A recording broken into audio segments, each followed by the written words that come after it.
dramatic picture you've chosen, though. I can keep changing that also.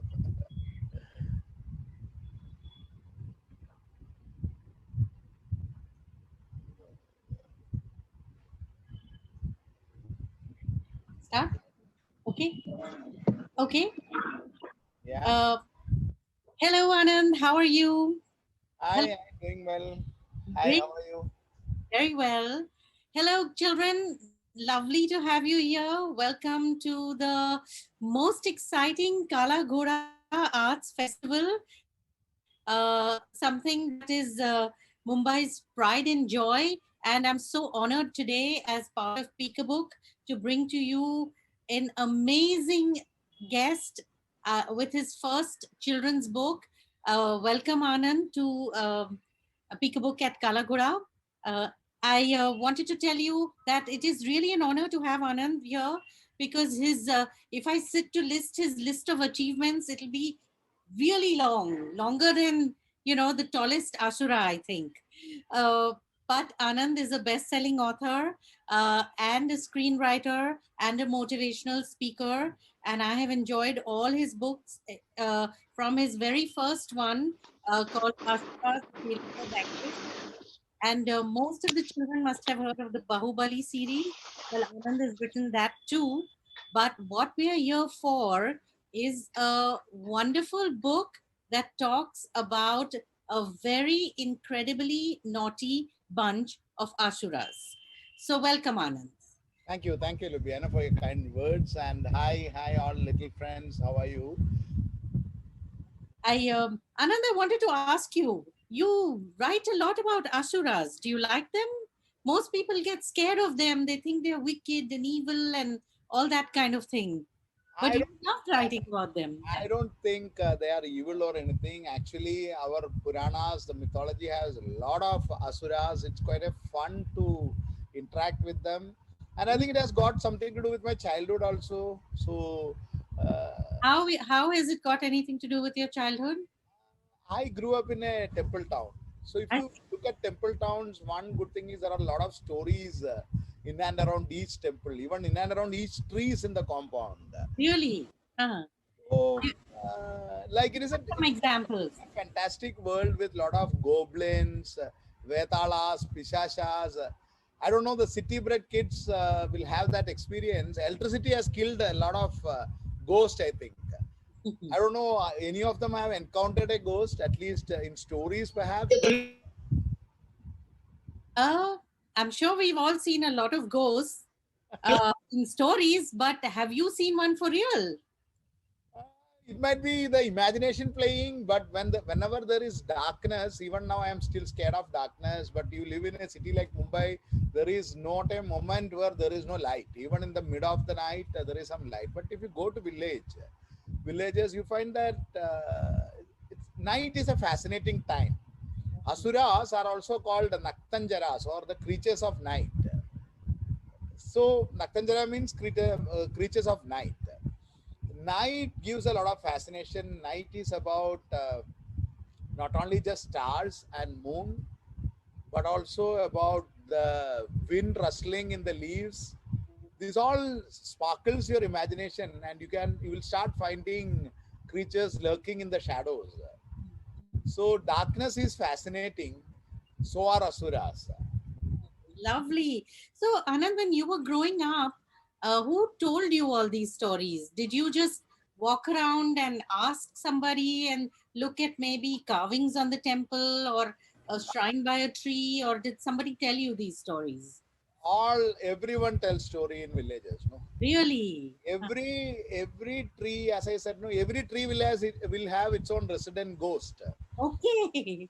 So, every pond, if you see, basically what they do, they don't want children to go around when no adult is there. So they say that during afternoon time you should not go near the pond because there is a ghost which comes to drink water from the pond. Oh, I see. And if it sees any children, it will grab them and take them to Patal Lok, the nether world. Right. Stories are, now it is funny to hear them, but at that time you get really scared, especially Yeah. when there is a temple pond, there is a paddy field behind, there is some what do you call river flowing by backwaters river. So that loneliness even in the afternoon can be a creepy, can be exciting also and creepy also. So I had a bunch of friends. We used to creep around, especially a lot of myth is associated with cremation grounds and this kind of places, because lots of stories talk about that, no, where the kind of creatures like Pishasha. Pishachas are creatures which doesn't have body, but only the soul. So they live in the Oh. tamarind tree, or in the night there is a creature called Ekshini or Ekshi. They appear as beautiful women, beautiful women in the moonlit night, and ask some lone travelers are there. They will ask them for pan leaf, the betel leaf, or lime for that, and if you give it, they will invite you home Oh. and eat you up. Oh. These are the tales.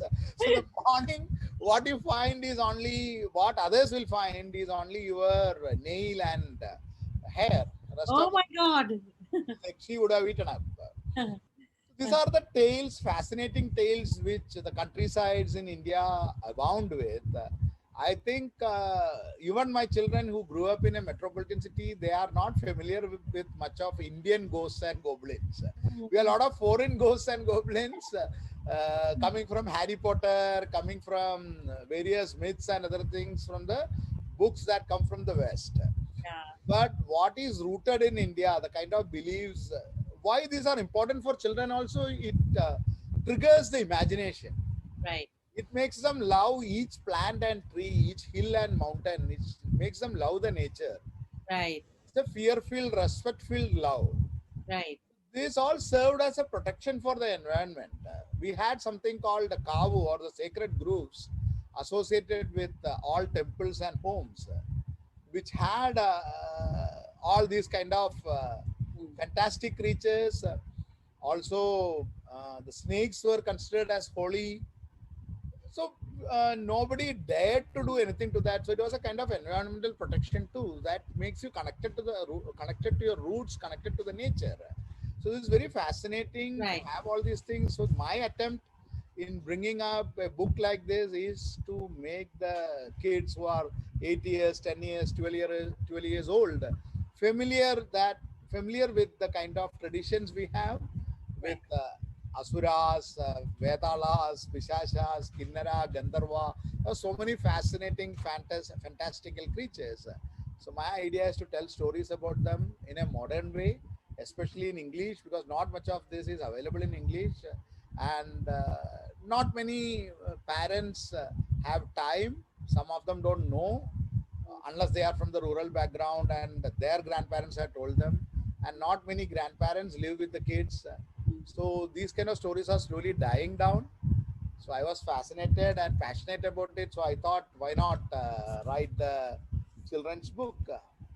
And I'm so glad you did, because it was endlessly fascinating, the stories, and I love how you've written it. I'm going to come to that, but before that, I wanted to ask you, the backbone of this is two little asuras who do not like to go to school and therefore like to be told stories, right? Yeah, Did you like to go to school? What made never, you? never, never, never. I don't like to go to school. I don't like to do any work. I'm a lazy Asura. So Okay. I never I never liked, wrong thing to talk to kids perhaps, but I never liked schools. I liked schools. Only learning I didn't like. Okay. Playground I liked, and the free periods I liked. All those things were fantastic, but not the classes. Not Classes the- were both. yeah. So you think that stories can make classes more fun? I think teaching should be through stories. That is why I never liked maths. Maths cannot be taught through stories. You can teach English through stories. You can teach languages through stories. Oh, sorry. I think. Okay. You cannot you can teach history through stories. So stories are the fundamental way in which Indians always had taught the younger generation. That is from where Panchatantra and all came. So I Right. think will agree with me that stories are more fascinating than facts. Of course. Of course. So, what I loved about this book was the unique storytelling structure that you used, which was not just stories, but you also had little songs and rhymes and things like that. What made you come up with this way of telling stories? That is the way stories are told in India, actually.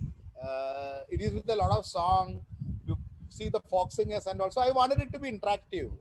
I was imagining perhaps some class teacher, some teacher will make the all the sing together the stories while telling. Okay.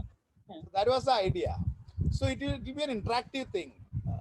Why mobile phones and other things are fascinating to kids, whatever the adults say, because we also get addicted to that, is because it is interactive. How to make books interactive was my quest. So books will be interactive if you read them aloud. If you read Right. them aloud, it is also the way to understand the intonation of the language. And with music, singing, I think kids will get rid of the inhibition. Not every kid can sing. Of But in course. Asura voice, all kids can sing. I cannot sing for to save my life, but I can sing in Asura voice because there are no rules for Asuras. Okay. Good, good. We are going to take you up on this basically. One more question that I had is that sometimes you can use things to give a very powerful message or to make a statement on, say current times, like your Stairway to Heaven story that you did, basically talking about political ambitions. Do you do that often? Do you think stories have a place in talking about important issues? Stories, story, every story has a dharma. The dharma of the story, the duty of the story is to have layers. So you read it at the age of 8, you get a meaning. You read it at the age of 18, you get a meaning. You read it at the age of 80, you will get another meaning. The same story should have different layers, like how you peel the onion, you keep on taking out the layers. Mm. So all the traditional stories in India, they have multiple meaning. They have lots of even contradictory meaning. So it is like a puzzle. So when the kid reads it, or an adult reads it to tell it to their kids, they should be able to identify it at different juncture of their life. So that is my attempt. So the story like Stairway to Heaven, or the story like the story in which the learned Brahmin and Mm, the king meet mm, mm. Yes. across the bridge. So these are the stories, age-old stories which has multiple meanings. The Depending story on of who you are, Atapia, you will take something from it. yeah. So that is a purpose. So instead of putting, see how it, when you see the stories that, especially the fairy tales and all, which come from the West, what they do, they tell the story and then give a moral. Moral of the story is this. Mm, Indians never do that traditionally because moral is dissolved in the story. mm, The moral is as not, should not be spelled out. mm, Then it loses its meaning actually because it is not one moral the story has. It will have multiple dimension. So the kids will have to find it out. So one way, at one level, it is an interactive, fun thing. Second, it is a thoughtful thing. Third, the story can be understood in from a totally opposite point of view also. That is what all Asura tales are about. Lovely. Who's your most favorite Asura? My most favorite Asura was Ravan, Ah, why so? the only person who can sing a group song alone. Yeah, that is true. He has 10, Absolutely. he has 10 heads, so he's the only person who can sing a group song alone. But you have a Banasura, I guess, who can play a whole orchestra, right? Yeah, Banasura can play whole orchestra because he has 1,000 hands. Right, right. So whether having 1,000 hands is better or 1,000 hands are better, or whether having 10 heads is better. Wow, difficult question. It's a question which you have to ponder about. No, whether having so much intelligence is better or whether having so much skill is better. That's right. That's right. So, Anand, before we go further, uh, why don't you tell us a story from one of your books? One of the stories from your book. Okay. So I will tell this. You can read the book. Any kids are there, but I will tell it a small story about Kalaganj. What you said. Kalaganj was an asura who was very naughty. Okay, he thought he is the most important guy in the world, and he has a pet called Gajasura. That's an elephant, a pet elephant. So if you find, you can see this blue elephant. No, that is Gajasura. So these two people used to. I think, can we mute the participants? Okay. So Gajasura, what happened? There was uh, one day this Kalaganj had an idea. Why should Devas stay in heaven? Why not Asura? So you, as you know, Asuras stay in the nether world in these stories. That's a world below the earth, and Devas stay in the sky. So the Asuras decided under the leadership of Kalakanj that we should build a stairway to heaven. So what they did, they called, the king was Mahabali. They called the Asura king Mahabali. Mahabali advised them, please don't do all this nonsense. You are having a beautiful place here in your world. Don't try to go and get someone else's place. Don't try to conquer what you don't have. Everyone for themselves. Be happy, be ambitious, do whatever you want here, but don't try to grab your neighbor's things. But Kalaganj created a ruckus. He said that you are trying, we are youngsters, we want to get whatever others want. We want everything for us. Because we are strong, we will conquer them. We are going to take an army to heaven, conquer the Indra. Indra is the king of Devas. So we are going to conquer the Indra and have both Sorga and Patala, the heaven and the netherworld for ourselves. We are going to make them our slaves. So Kalaganj is a very powerful Asura, and they asked permission from their king Mahabali to create this stairway to heaven. Now Mahabali came. So what he has to do, he said that as inauguration, nowadays ministers and all inaugurate, no. The same way, Mahabali put one stone, a big stone he put, and in that the sculptures, they carved the name. Like you would have seen the inauguration plaque near the bridges and all. This was inaugurated by Prime Minister, this was inaugurated by Chief Minister. So they put that. This was inaugurated by the Emperor of Asuras, Mr. Mahabali.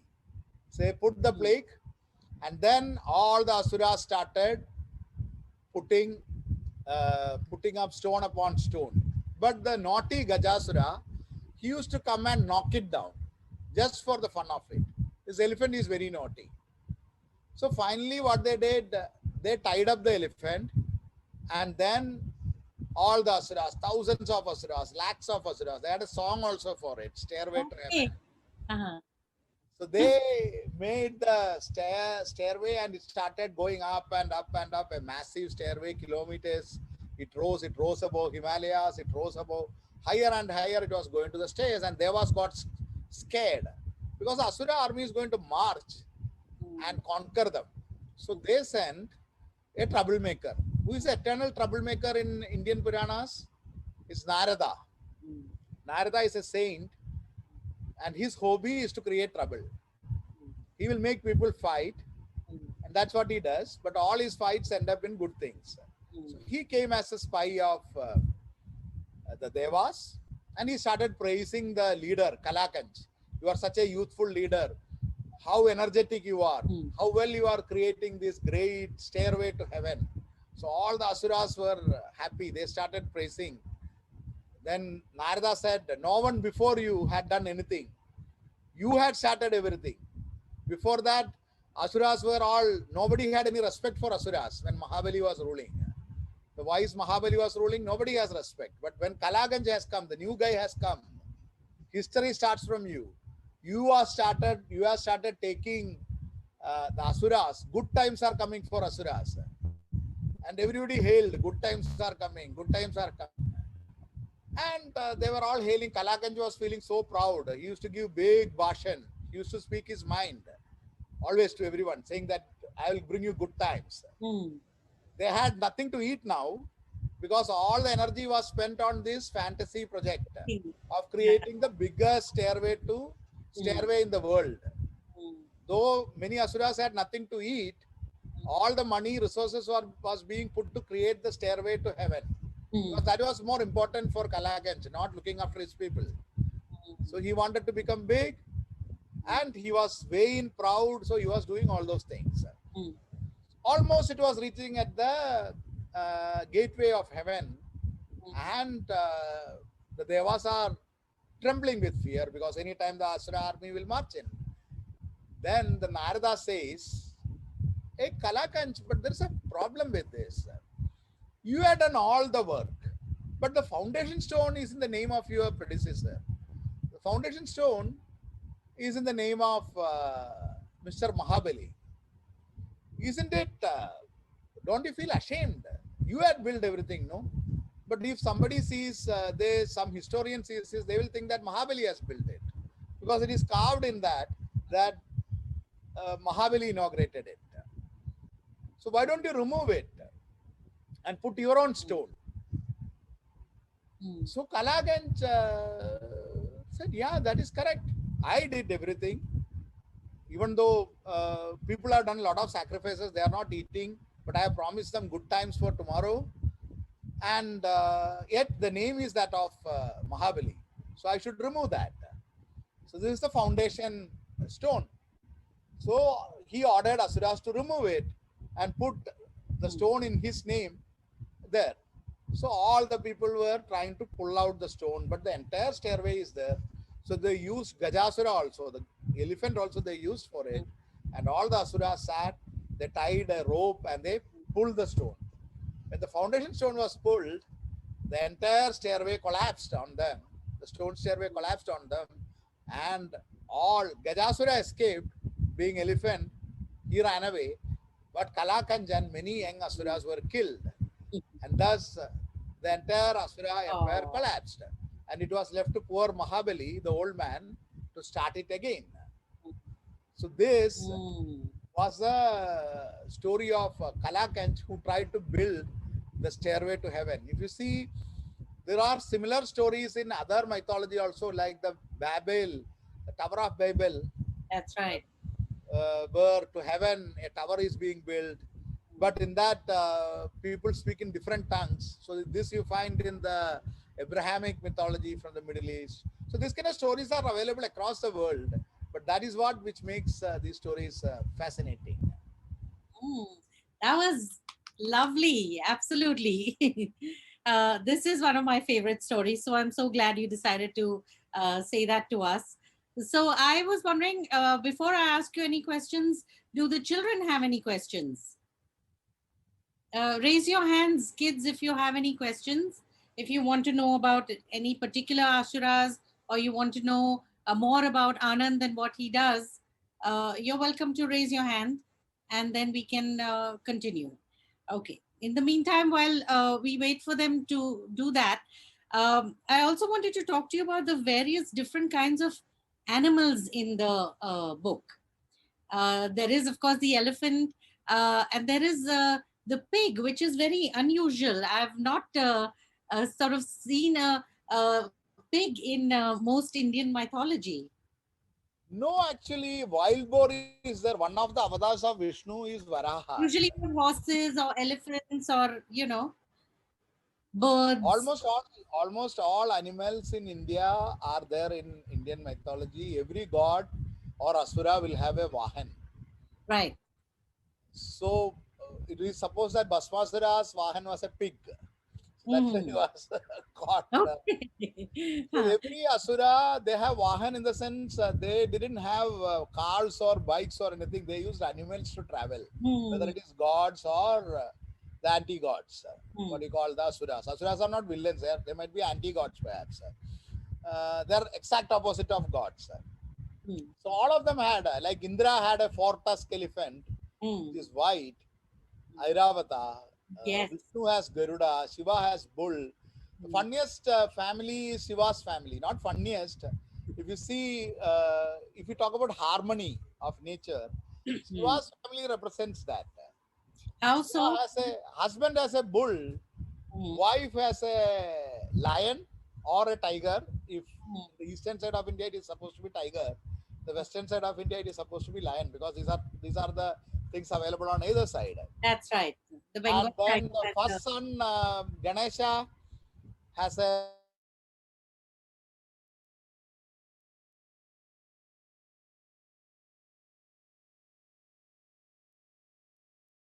snake. You find that all these animals are actually the prey of one another. the They are snake. enemies in the natural world, and they all live together. The lion or the Yeah, tiger, the bull, the mouse, yeah, the snake, yeah, the peacock. yeah, yeah. The peacock is the traditional enemy of the snake, right? Uh, Peacock is a traditional enemy of the snake. Snake is a traditional enemy of the mouse. yeah, Tiger is the enemy of the bull. But yeah, all live together yeah, in yeah, Shiva's family, talking about harmony. yeah. That's absolutely lovely. I no questions from the children here. Excuse me, ma'am. I have a question. Yes, please go ahead. I am Slok Venkatraman from Mumbai, studying in class 4. And my question is that generally, Asura is associated with something bad. So, sir, what is your view about it? Asuras are not associated with bad. Asuras, what happened? No, many of the later day stories tell them like that. There are good and bad people in any kind of race or species. There is nothing like entire asuras are bad or entire devas are good, because there are lots of asuras who are considered as great in our Puranas, like asuras like Mahabali, asuras, some like even Vibhishan sometimes is considered as great. Ravan is considered great.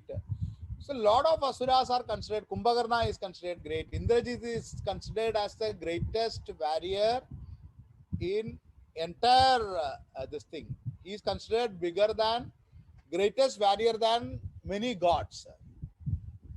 He gets defeated, killed finally. So there is nothing like good or bad. And if you go back, if you ask your parents or grandparents who know about this, they will tell that some of the devas were asuras also. In some Rigveda and all, even Krishna comes as an asura. Krishna has an asura lineage. Krishna's great grandmother is an asuri. Mm-hmm. Uh, so like that, because asuras and devas in our Puranas are brothers.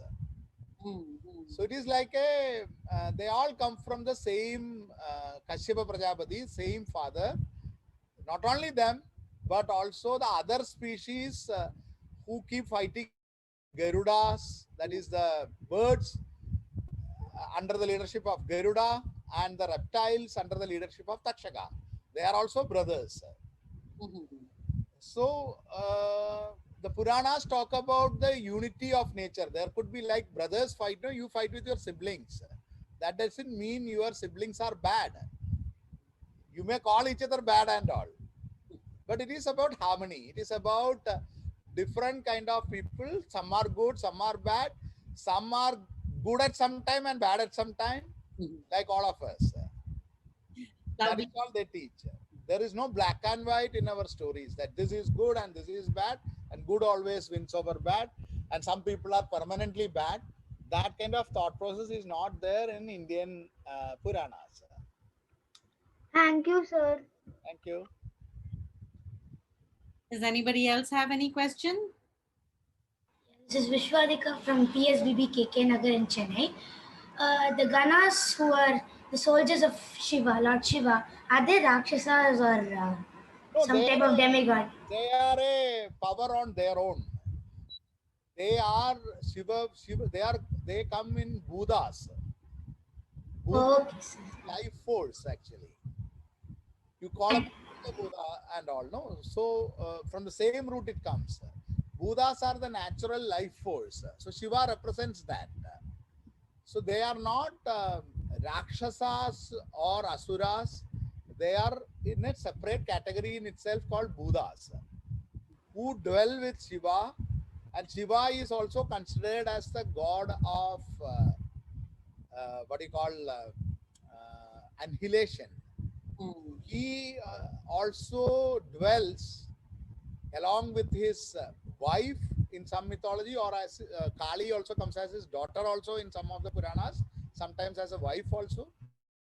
Dwells with them in the cremation ground, and this is where Buddhas also are. Mm. So they are a species by themselves. They are the life forces. They are neither evil nor good. It is like saying whether wind is evil. Mm. Wind can have evil property when it becomes a storm. And Shiva also is Rudra, the god of storm. Mm. Wind also gives life. We breathe the air. So air has different qualities in different forms. Similarly, Buddhas are also like that. So Buddhas are the protective forces. Even Yakshas are protective. Yakshas protect the trees. Yakshas and Yakshis are tree spirits. They protect the trees. These are all fantastic imagination of our ancestors. And mainly, as I said, when I was a child, they used to tell, don't go near the pond when adults are not there. Don't go into the sacred grove.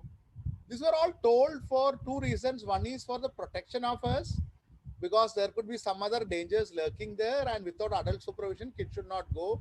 The best way to make the otherwise, if a mother tells a kid don't go there, the kid will definitely go there. That is the nature of the kid. So they have told this beautiful story saying that it's a sacred space. In the afternoons, the Shiva temple will have the Buddhas sleeping, or in some places, Buddhas dancing. So if you find them, they will grab you and make you one of them. So don't go there. Mm. Don't go near the tamarind tree, because they say sometimes alone if you go, the air might not be good near the tamarind tree. Maybe it is a belief, maybe there is some science in that. Don't go to the sacred grove, because there will be snakes there. And it is a kind of environmental protection also, if you really think, because nobody enters into this protected snake grove. If you really see, the snake grooves are the places where it is left alone in the villages. Nobody even takes a twig, because the belief is if you take a twig, drought will come. Actually, it's very scientific, Yeah. because you are preserving a forest in every village, Yeah. and there is also a pond there. Yeah. And since you have built up so much stories into it, saying that it has Yakshis, it has Buddha, it has Preda, Pishacha, nobody dares to enter. An ordinary villager doesn't dare to enter. They won't go and cut the trees, and the entire place is protected. Lovely. This is a I want scientific. to ask a quick question. Rakshasas and Asura, are they the same thing? Some of them are, but actually they are two different species. Rakshasas come from the root Raksha, or the one who are the protectors. Oh, I see. They are not what you call evil per se. Yeah. So many a times what they say is they used to come and stop many of the sacrifices, I see. ritual sacrifices.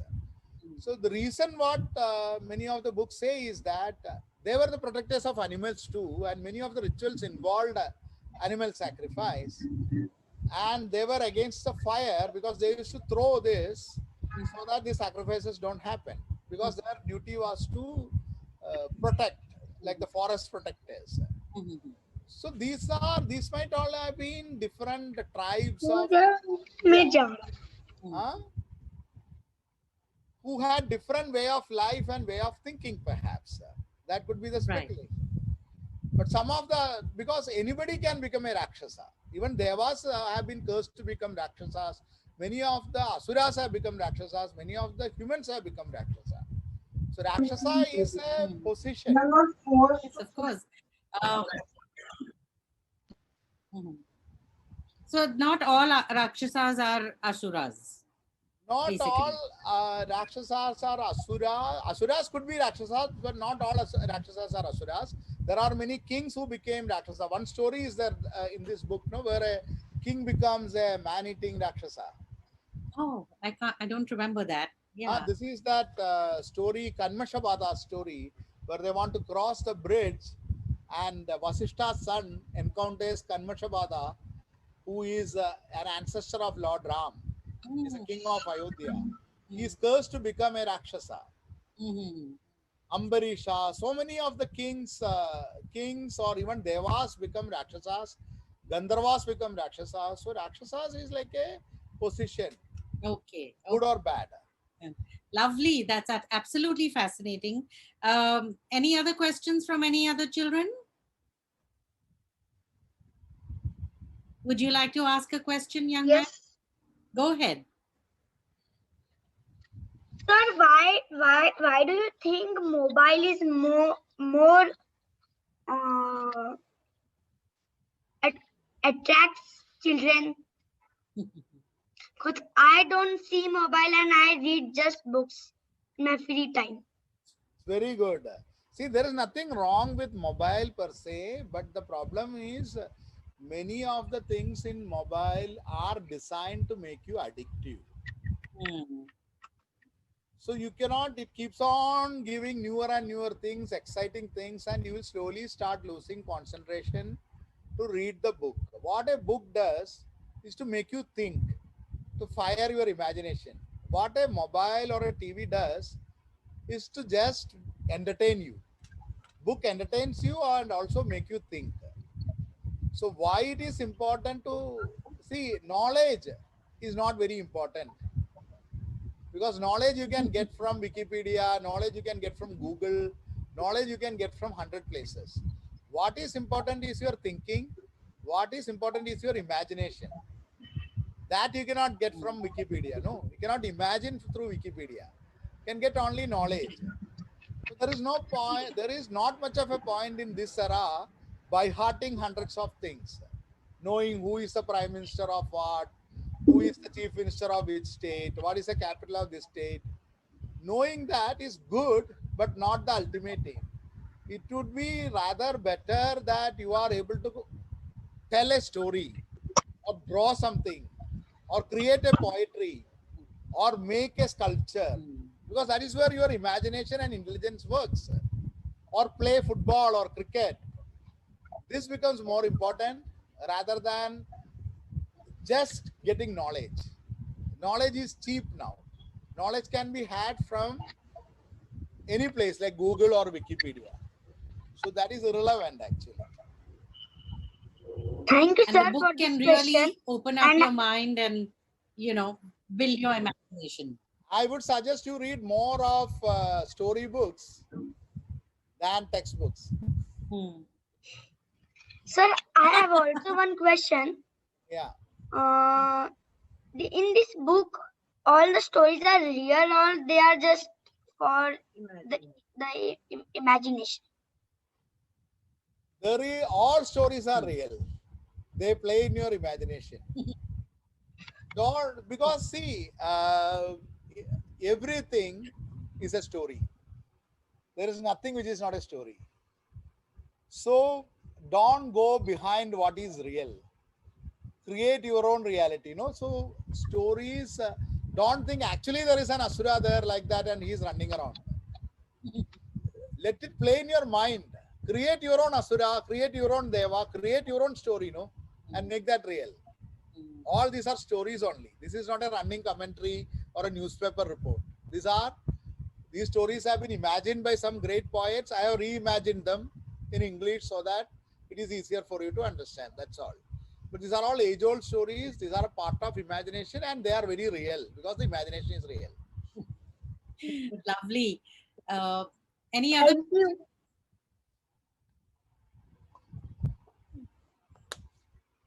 Anyone else has any questions? I would suggest all of you write your own Asura stories or any stories which you like. I think that would be a really wonderful thing to do. I think you should take a look at the book, get your own copy of it, read it, be inspired by it, and write your own books. I think that would be a wonderful thing to do. But before we go, Anand, I'm going to ask you to please sing us a little song from your book. As I said, Just will make a everyone sampling. sing. Everybody's mic should be unmuted. Okay. Before we conclude, we will have an Asura song. Yes. Okay. So I will teach you the Asura song. So the context is this. I request to unmute everyone's mic because there are no rules here. You are all Asura kids. So you can make as much sound you want. Tell your parents that you are going to make scream and make sounds and let them not get scared.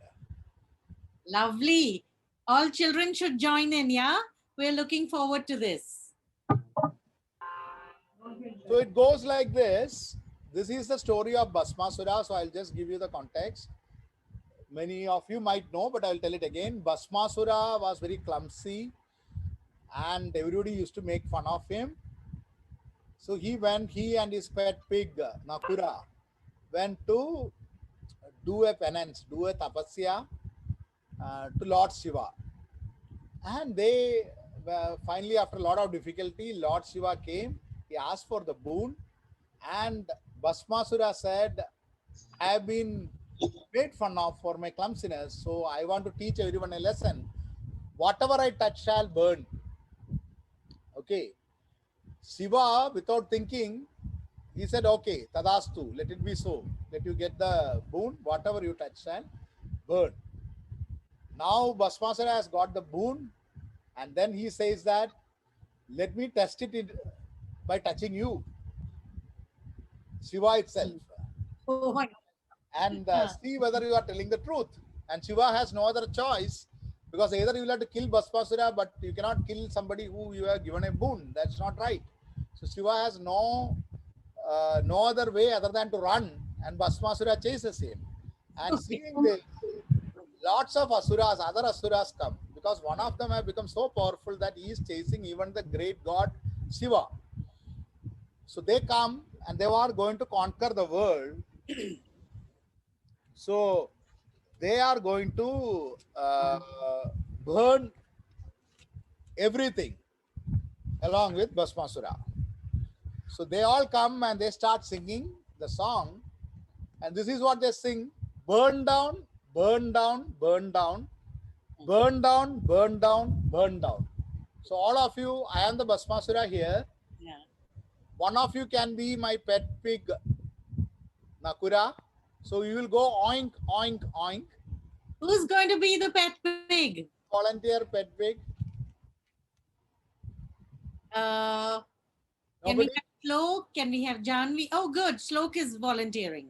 So Slok will go oink, oink, oink at the top of your voice. Okay. And once we sing burn down, burn down, burn down together, then Slok will say oink, oink, oink, oink. And then everyone will laugh in different voices. Okay. Okay. Sounds like fun. Yes. Different voice in the sense, you can you show me which all voice you can laugh? Let us have a trial before we go full. Please unmute their mics.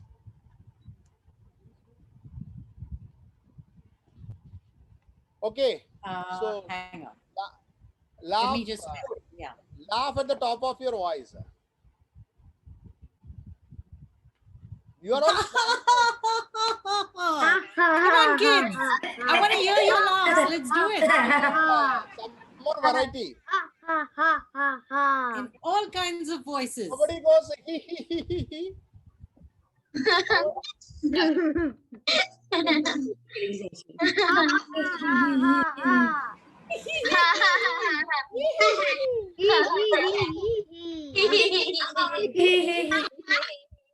So your neighbor should think really some ghosts are come into your apartment or house. So that kind of ruckus you'll have to make. Okay. Ha ha ha ha ha. So and Slok, please go oink oink oink. Going, going, going, going, going. Yeah. Okay. Going, going. Now let us start. Okay. First, we'll start with the laughter. Okay. Lubiana, please join. Okay. Okay. 1, 2, 3. Burn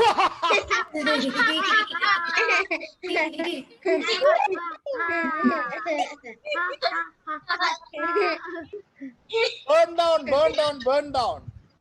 Everybody say, Burn down, burn down. burn down, burn down, burn down. Burn down, burn down, burn down. And oink, oink, oink. Slow. Oink, oink, oink. Burn down, burn down, burn down.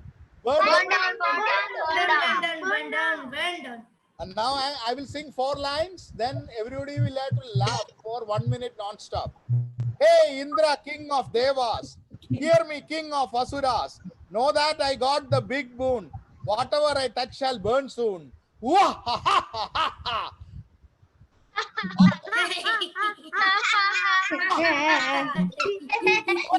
Louder.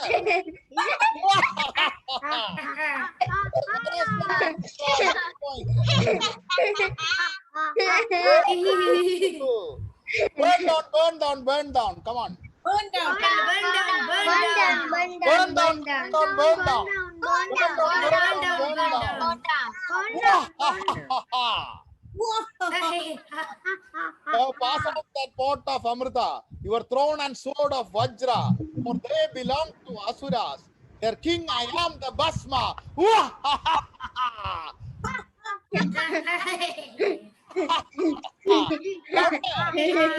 Hey, with this I cannot conquer the heaven. You people are very slow. You are laughing. Laugh louder. Burn down, burn down, burn down. Burn down, Burn down, burn down. burn down, burn down, burn down. Cease to be so arrogant. And over your elephant, that four-tusked white jumbo. No, my boon is no mumbo jumbo. Together, burn down, burn down, burn down. Burn down, burn down. Burn down. Burn down, burn down, burn down. Burn Burn down. And now 1 minute non-stop laughter in different voices.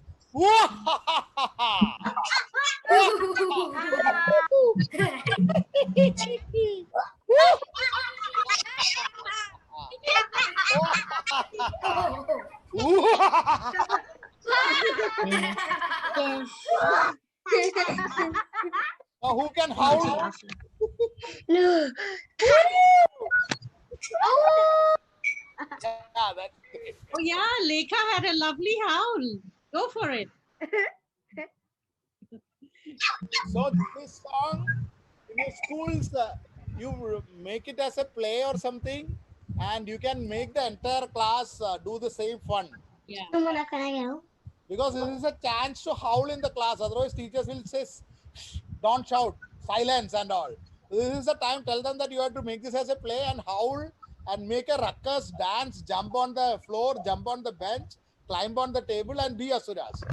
Oh, that's wonderful. That's it. Stories release us, make us happy, fulfilled people. So that's a really wonderful thing. Kids, do you have anything to say about this? Did you enjoy this? Did you enjoy this fun? We enjoyed Yes, it. it was Yes, very fun. it was very fun. Very fun. I'm so glad. And just to wrap up, thank you so much, Anand, for it's always enriching and really good fun to talk to you. And I'm so glad the children got to hear you and engage with you and sing songs with you. I hope that the kids will get themselves a copy of the book and let the fun continue. Excuse me, ma'am. Thank you so much. Bye. Thank you. Excuse me, ma'am. Say something. Generally, most of the people tell us to go on mute. He was the first person to tell that I can laugh aloud. Oh, yeah. That's wonderful. Everybody give Anand a big clap here. Thank you. Okay, I really, hopefully we'll get to have a live session at some point. But in the meantime, this was absolutely wonderful. Thanks a lot, Anand. Thank you. Thank you, Yeah. everyone. Thank you all. Thank you. Thank you, sir. Thank you. Bye.